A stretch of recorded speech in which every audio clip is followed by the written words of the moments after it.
How to fix fingerprint sensor not working.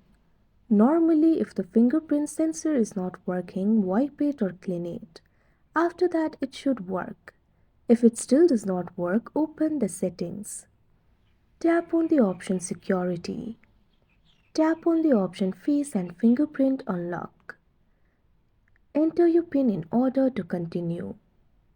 Now you can see the option for fingerprint. Tap on it. You can see the fingerprint added over here. Tap on the trace icon right next to the fingerprint. Tap on the option Delete in order to delete it. Now after you remove the fingerprint, tap on the option Add Fingerprint. Now follow through the prompts that you can see on the screen in order to add it. After you re-add the fingerprint, your problem should be fixed.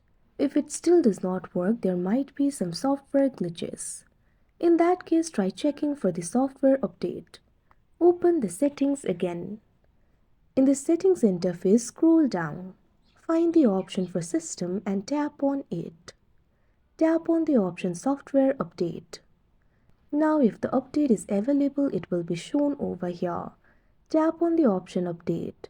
After the update is completed, all the glitches will be fixed. After that, the fingerprint sensor will start working. If it still does not work, you'll have to consult the technician. Like this, you'll be able to fix fingerprint sensor not working. That's it for this video. Thank you for watching.